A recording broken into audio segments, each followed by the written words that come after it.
शेतकरी मित्रांनो, आपण मागची जी फवारणी घेतली होती कंदमाशीसाठी, आणि तुम्हाला सुद्धा सांगितलं होतं की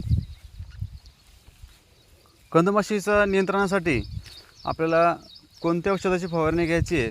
तर आपण सांगितलं होतं क्लोरोपायरिफॉस आणि सायपरमेथ्रिन 20% जर भेटलं तर ठीक आहे, नाहीतर 50% क्लोरोपायरिफॉस आणि सायपरमेथ्रिन त्याच्यामध्ये घटक येतो. त्याची फवारणी घ्यायची आहे 15 ते 20 ml प्रति 15 लिटर पंपाच्या साहाय्याने आपल्याला फवारणी करायची. आणि फवारणी अशी करायची होती की पूर्ण प्लॉटमध्ये जे येतात फट्टीमध्ये सुद्धा आणि तुमच्या त्या तासामध्ये सुद्धा आपल्याला याची फवारणी करायची आहे, ज्यावेळेस तुम्हाला चांगल्या प्रकारे नियंत्रण मिळेल.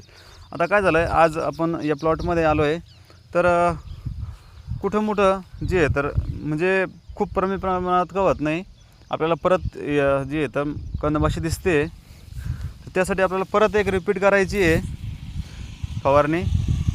आणि तुम्हाला सांगतो, क्लोरोपायरिफॉस ज्यांच्यापाशी नसेल, जेव्हा भेटत नसेल, जर ज्या शेतकऱ्याच्या अगोदरच प्रोफेक्ट सुपर जर तुम्ही आणलेला असेल सोयाबीनसाठी, ते प्रोफेक्ट सुपरसुद्धा कंदमाशीच्या नियंत्रणासाठी चांगल्या प्रकारे काम करतं आहे शेतकरी मित्रांनो. तर तुम्ही याचीसुद्धा फवारणी घेऊ शकता, प्रोफेक्ट सुपरची.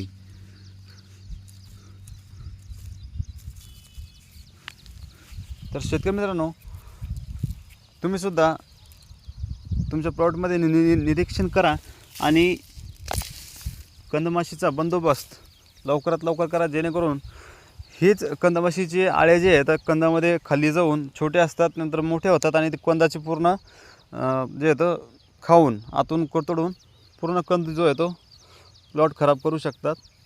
त्यासाठी वेळेच नियंत्रण करा. धन्यवाद.